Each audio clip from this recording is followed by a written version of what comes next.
Good morning, Wabash. Speaking today at Pioneer Chapel will be Bill Cook with his talk titled, "Four is Not Enough, Two Additions to the Wabash Mission Statement." Bill Cook is a native of Indianapolis and a graduate of Wabash College class of '66. He received his MA and PhD from Cornell University in medieval history. For 42 years, he taught history at the State University of New York at Geneseo. He retired with the rank of Distinguished Teaching Professor of History and won many awards for his teaching. He is the author or co-author of 5 books, including The Medieval Worldview and Francis of Assisi, The Way of Poverty and Humility. Cook taught as a visiting professor in the religion department at Wabash from 2008 to 2010, and again in 2013, and has led 5 immersion trips, including 3 to Kenya. He is single with 3 adopted sons. In retirement, he established the Bill Cook Foundation, a charity that supports poor children in more than 30 countries so that they are able to attend school. He recently celebrated his 80th birthday. He has recruited several young men to attend Wabash, including a member of the class of 2024 and Professor Jeremy Hartnett. He is also an honorary Sphinx Club member. Let's give a warm welcome to Bill.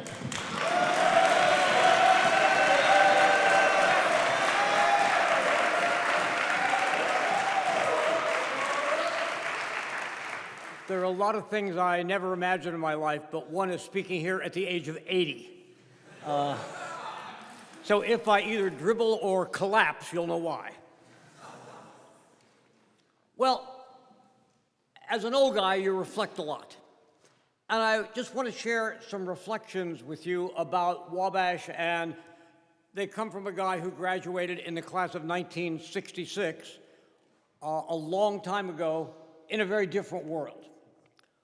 We all know why you're here. We all know what the liberal arts experience is. It's about thinking and writing and speaking well. And we know what you hope to get out of it. You're going to go to graduate school. You're going to get a good job. You're going to have a pension. You're going to have a good family. You're going to travel. And we all know that those are the stories of alumni who come back to talk. There are stories of older friends of yours, brothers and other colleagues who have graduated, and so on and so forth. And all that's fine.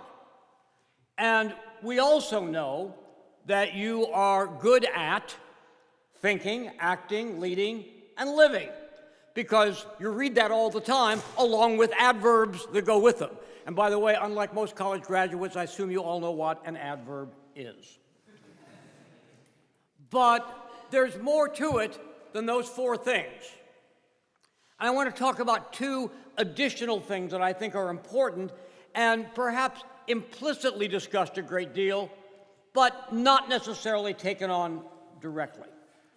First of all, Wabash men, all humans really, Wabash men need to be bold and courageous. They need to be willing to take a risk.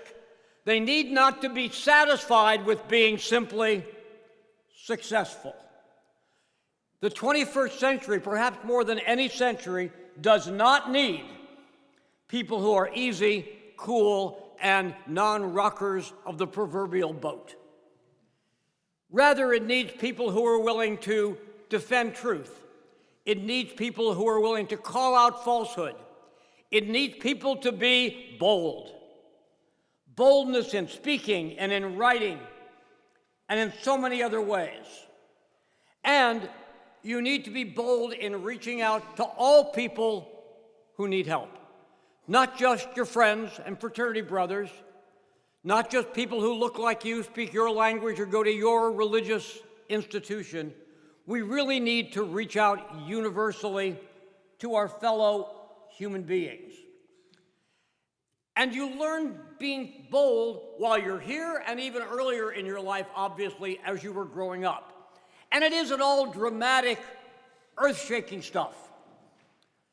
But you know that in class, and I think Wabash really does encourage this, you need to speak out and not just nod or say, I've got this really kind of wacky thought, but I don't want to say it.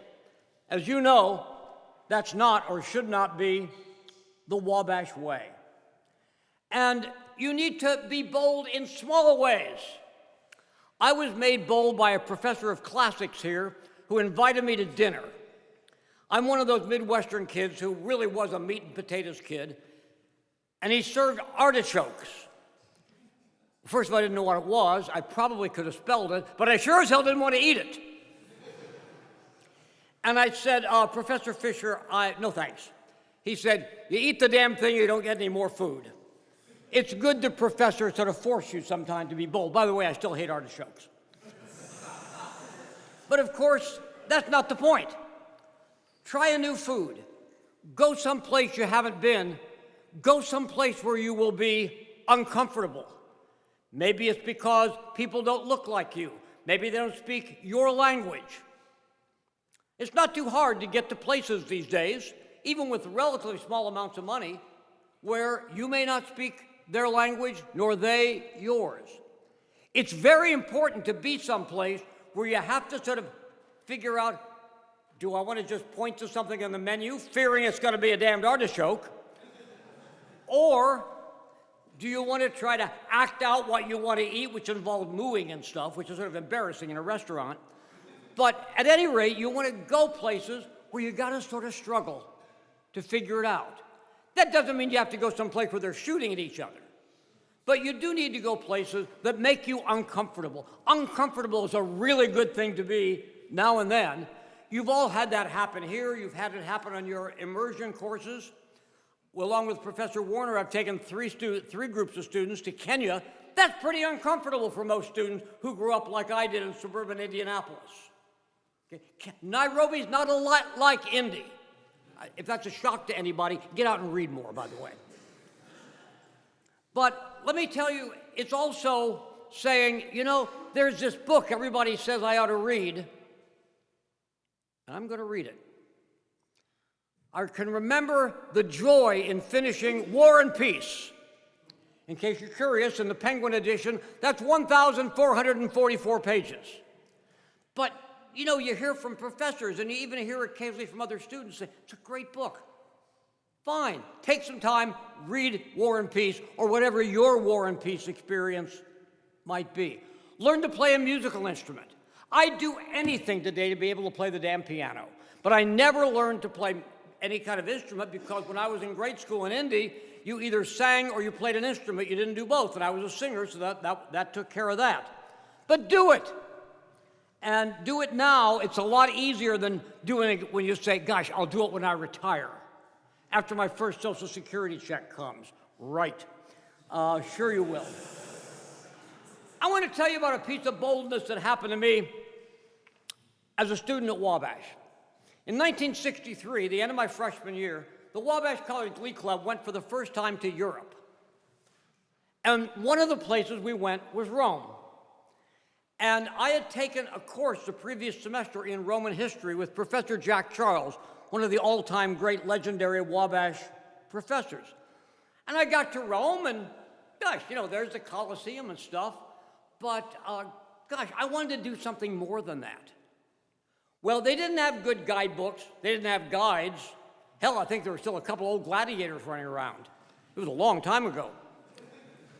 But at any rate, my friend Lyle Sparks and I decided we got to see Rome a little bit better. This is before there were guidebooks, before any of that. And we just took off on our own, got lost, tried to ask our way around, couldn't do it, had a great time. Even ran into a couple ruins. Hard to go around Rome and not run into a ruin. In fact, one of the great things about it. And later on, we were in the city of Marseille because the Glee Club had a concert there. Now, Marseille is not on anybody's top 10 list. And that includes people who live in the suburbs of Marseille. But at any rate, I had read in a French class here part of the Count of Monte Cristo, in French, of course. And by God, part of it takes place on an island out there from Marseille. So again, my friend Lyle and I sort of took off and found a way to get a boat and found the way to go out to the Chateau d'If and acted out part of the damn book. It was wonderful. You know, there are cities we visited, they're 10 times more famous than Marseille that I have no recollection of. Marseille, I'll never forget. because I was out there in the Chateau d'If pretending to be the Count of Monte Cristo, for God's sake. It was wonderful. Of course, we almost didn't get back for dinner, and the Glee Club director, who had been an Army sergeant, wasn't very happy with us, but what the hell? That's the chance you take. It's the way it was. And let me give you a more modest idea of being bold. My buddy at the Lambda Chi House, Tom Burns, who later on became a professor at Emory University, and I had this wacky idea in American history class with Dick Traina, who later on left to be president of another college. We wanted to write a joint term paper. And we approached him, and he said, basically, no, you can't do that because it's never been done. And we said, come on, you know. He was a nice young professor. We thought we could sort of twist him around. He said, okay. We argued for weeks over every detail. I thought we'd probably kill each other deciding who was going to write the conclusion, because, of course, that was going to be where you're going to get the best grade and so on. But just, first of all, persuading the professor, and secondly, doing it and figuring out it was hard, and it wasn't always fun, but at the end, we produced a damn good paper where each of us took a case study and then brought those two case studies together. That was pretty bold for a couple of sophomores in college in the 60s. But boy, was it fun. Let me tell you something a little bit more fundamental. In 1966, when I was a senior, during spring break, many, many high school seniors came to take an exam for what were called honor scholars. And people in the fraternity houses all had to hang around, or at least some of them did, because that's where you were going to get the beginnings of your pledge class for the next year, because the fraternities were assigned to individual students who came simply by lottery. And then they were there for 3 days, so at night we'd sit down, the actives would, and say, okay, which ones do we want to be our pledge brothers? And there was a guy who came to our house who was assigned there named Frank Ling. Frank Ling was born in China just before the Mao takeover, and his parents fled to the United States. And there were people who didn't want to pledge Frank Ling. You figure out why? Frank Ling wasn't white. And nobody was against having an Asian brother, except there were people who didn't want to have black brothers, and they knew that Frank Ling was a portal through which soon people of other ethnic groups and races would come. And we had a pretty big knockdown, drag-out fight about it. And I had just months ago ridden on a train from Crawfordsville to Chicago with Professor Salter, later on president of the college, as in Salter Hall. He was a Rhodes Scholar, he was a physicist, he was everything. He was your Renaissance guy. I never had him in class. But he told me to sit in the train next to him, or asked me to, and we got talking about the civil rights movement, and every time I would raise a question about whether it should go at this speed or whatever, he had a brilliant answer to say, with a very polite term, "You're a moron for thinking that." And I had no way to refute anything he said. And the year before, my classmate, David Kendall, had gone to Mississippi to help register voters and teach children during Freedom Summer. And he had come back and told stories about what Mississippi was like in 1964. So from those experiences, one from a faculty member, one from a colleague, I took on getting Frank Ling pledged. We pledged him, and the Lambda Chi House was never all white again. And that's one of my happiest moments. Not that paper I got a good grade on or an honor I won, but the fact that I was empowered by this friend of mine and by this faculty member to be bold around some of my brothers. And I was never going to live with the guy because I was a senior. That was something that Wabash had built in me, that I discovered in myself when put in a difficult situation. I hope something like this, as uncomfortable and as important, happens to all of you. And then when I graduated, I went to Europe, because I was going to be a European historian. What the hell should you do in the summer but go to Europe? And I traveled around, and I'd been once before with the Glee Club, so I decided to go to Greece, which I thought was pretty exotic. And then what am I going to do? Well, I looked at a map, which I was vaguely familiar with, and said, I'll fly to Istanbul. I checked in some sleazy hotel. I still stay in sleazy hotels. I checked in kind of a sleazy hotel, and about 5 o'clock in the morning, I was awakened by what I assumed was the end of the earth. It actually was a call to prayer from a minaret of a mosque that was just a few feet from my window of the hotel. That was a pretty shocking moment. And I made it through that. And then I thought, well, how am I going to get back to Western Europe? Well, I could fly, or I could take the Orient Express and go through Bulgaria. By the way, what language do they speak in Bulgaria? What alphabet do they have? This was communist times, mind you. I would go through Yugoslavia. I would go through Hungary. And it was really scary. And I said, I can do this. I've done other hard things at Wabash and other places. I've done hard things. I can do this. And I did. I'll only tell you the bad moment. I got off the train in Budapest about midnight. Now, 10 years before, there had been a big revolt in Hungary against communism, so it was still a tense place. And I was really nervous being there. I get off the train at midnight. I really had to pee. And I barely knew this. Hungarian is a non-Indo-European language, which means you can't tell which one's the men's and which one's the women's. And I'm not walking in the wrong one in Budapest. And I stood there cross-legged for about 10 minutes until finally a person of a recognizable gender walked into one of the bathrooms. Gentlemen, if you ever go to Hungary, you're a Ferfiak.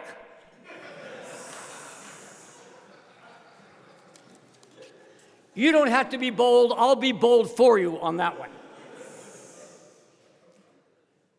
I also want to talk about one other issue. Boldness is important, and it sounds sort of tough. So is compassion. I think most of us are almost naturally compassionate in our personal lives. Mom is sick. My brother's really having a hard time with something. But we need to expand and develop a real understanding of the way other people live. We need to, well, think about what the word means, compassion. We need to sort of suffer with, suffer alongside, get into people who are having real and great difficulties. All of you have done that. You've done it in your families, you've done it in your dorms or in the fraternity houses with a brother who's struggling in some way or other. And that's important, and that's a starting point. But you're not the only people who struggle. All you have to do is turn on the news or look at the map. In Gaza, in Ukraine, in Sudan. But also, struggling is not just far away. I know many of you are involved in the Crawfordsville community. There are a lot of suffering people in Crawfordsville, Indiana, in rural Montgomery County, in Indy, where I'm from. I went to Indianapolis Arsenal Tech High School. There are a lot of people suffering in the neighborhood where I went to school. And one really needs to become a part of those communities. And you do it in a lot of different ways. You do it by learning in the classroom. You read a beautiful poem that expresses various emotions and suffering. You take a political science or an economics class and learn about the effects of poverty on our fellow Americans and people around the world. And therefore, we need to have that kind of intellectual compassion. You can't watch the news without feeling horrible about people, no matter what your politics is, in Hamas or Sudan or places where there are natural disasters. And so we need to have this predisposition to try to imagine ourselves there and imagine if there are ways, near or far away, we can help people. It's good to shed a tear. It's good to feel bad. It's good to say a prayer at night. But, gentlemen, it's not enough. We really need to do something else. Yes, we can send money to charities. Yes, you can volunteer here in Crawfordsville, and you should. But again, I began to learn a lot about compassion as a student at Wabash College. I want to give you a couple examples. When I was a junior, this was September 1964, all people arrive at the fraternity house. We got our share of people. Some were already pledged, some weren't. And in comes this family of 5 kids. The oldest one is going to be a freshman at Wabash. First in his family, his parents are immigrants from Poland. This is the day of their life. And the father decides, before Freshman Sunday events, it was Freshman Sunday then, he's going to walk around campus. He walked in, looked around the administration building, had a massive heart attack and dropped dead. Imagine what that was like for the family who were all there to celebrate this milestone in their family's life, sending Stan to Wabash College. Of course, they all went home. And I think most of us assume Stan certainly wouldn't come back for one thing. He might have to get a job to help the family. But he did come back, and he came to Lambda Chi House because it's the only place he knew to come. And our brothers, God love us, really got together and helped that family, because every Sunday, Mrs. Kowaleski would bring the 4 younger kids, and they'd hang out at the Lambda Chi House. Now, do you know what a fraternity house is like on the weekends? Right, that's not what you want to do. And my brothers, we really cleaned up our act. And we played with those kids, and we talked with Mrs. Kowaleski, and we supported Stan when he was there by himself, where he really wanted to be back home in Plymouth, Indiana with Mom and his brothers and sisters. And he graduated. He's had a successful life. He's an active alum in our fraternity. And we had a kind of collective compassion. We even cut out the swearing, if you can imagine that. Yeah, exactly. That takes some discipline. But that's an important thing, to learn and to be able to be compassionate, figuring out what that means in any given moment. It might be playing with a 7-year-old, who wants to bite you or something. You never know. So it's important that we offer compassion and that we understand, as humans, that's one of the most important things we can do. I want to tell you another story. I had a professor here. He came the same year I did. A fellow named Jim Barnes. I saw him yesterday. He's 92 years old. He was a Rhodes Scholar, Harvard PhD, blind. In fact, he wrote a memoir called The First Blind Rhodes Scholar. And he was new when I was new, and I was his advisee. I'd sit in his office and just marvel at this man and knew I didn't understand him. And one day, we were just chatting, he said to me, "Do you have a driver's license?" And I said, "No." And I started moaning because my eyesight isn't very good, and my dad doesn't want me to get a license. I'm talking to a blind man. And all of a sudden, I realized that. And that was a moment of my life. That happened 62 years ago. And I haven't forgotten it. I could go stand on the spot where it happened. And I got to know Jim Barnes very well. But I wanted to know what it was like to be blind. That was my idea. I want to enter into this compassionate world. I want to find out what it's like to be blind. So I had an experiment. Pretty good. When not very many people were in the Lambda Chi house, I'd walk around with my eyes closed. I did it several times, thought I had the whole thing down. I understand what it's like to be Jim Barnes. Well, you know how this story's going to turn out. One day when I'm walking around, I bumped into something I didn't expect, and of course I opened my eyes.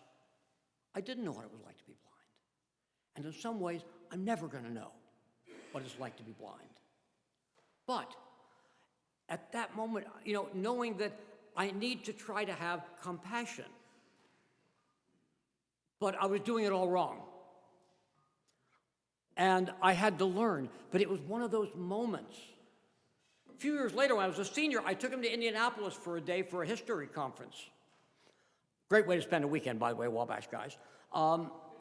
And his wife didn't go, and his seeing eye dog didn't go. And since I didn't have a driver's license, we took the Greyhound bus. And for one day, I was his wife, cutting his meat at lunch. I was his seeing eye dog. And again, I got to enter into a little bit of the greatness of this man. And I could identify with him in a way I would have never been able to as I was bumping around the Lambda Chi house trying to. That's what you learn at Wabash. There are all kinds of your examples of that kind of opportunity that you want to take advantage of. Now, I want to tell you about the wrong way and the right way to do compassion. It was mentioned in the introduction, I wrote a book about St. Francis of Assisi. You don't have to know very much to know he's a pretty good guy. Lived a long time ago.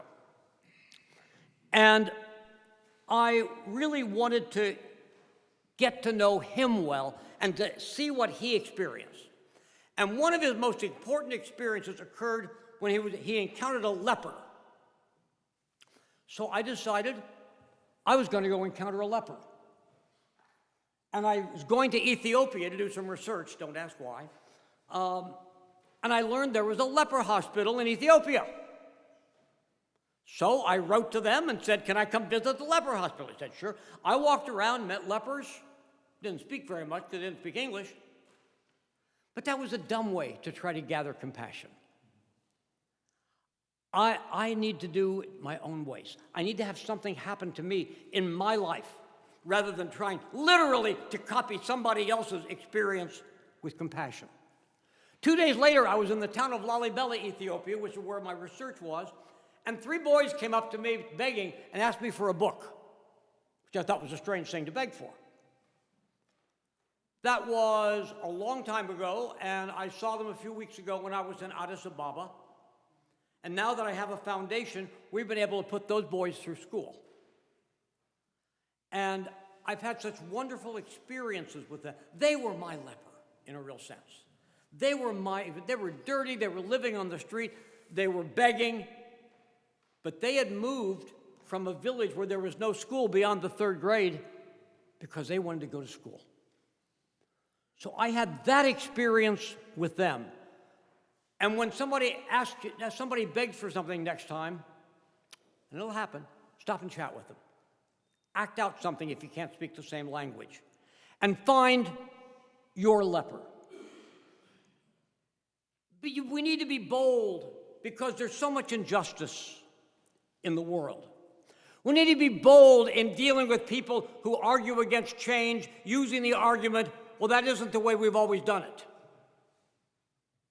We don't have to be mean and nasty. We have to be bold. And to do that, we need to experience things. I'm glad so many Wabash men, unlike in my day, are involved in the Crawfordsville community. One of the things I think everybody knows is there's enough food in the world to feed 8 billion people, and 1 billion go to bed hungry every night. What's wrong with that statement? And what are you doing about it? There are 1,000 things. You might send money to an organization that helps to feed people. If you're a person of faith, you may pray for those people. But you know, they're not all in Hamas. They're not all in Sudan. They're in Crawfordsville. They're in rural Montgomery County. They're on the streets of Indianapolis and every other city in the most prosperous country in the world. And you ought to know that, and you ought to experience that in some way. And if you see a beggar, let me tell you the worst thing to do. No, you can give them the finger. I'm talking now from a beggar point of view because I've talked to beggars about that. It's okay if they give you the finger because at least they recognize with you exist. But if you don't look at them, you're denying their existence. And that hurts much more than the finger. They've seen that one before. But to not exist in somebody's eyes is the worst thing. Say hi. Wave. How you doing? You can't fix their problems in all likelihood, even if you had time and the resources to try. But you can give them dignity. You can confirm their personhood. I was in Boston one time, and I was in a fancy neighborhood because I was at a meeting, and I went out in the street, and there was a woman begging. I thought I'd give her a coin or whatever. And she said she was begging for money for lunch. And somehow it sparked me, why did I invite her to lunch? It was wonderful. I heard about her family. I heard about good things in her life. I heard about bad things in her life. She had a friend for a day. I've never seen her since. She doesn't have an email. It's not that. But you can do that. That's an easy thing to do. And after you do it once, it's really easy the second time. So walk with a disabled child. Befriend a drug-addicted person. Pat on the head an abandoned child.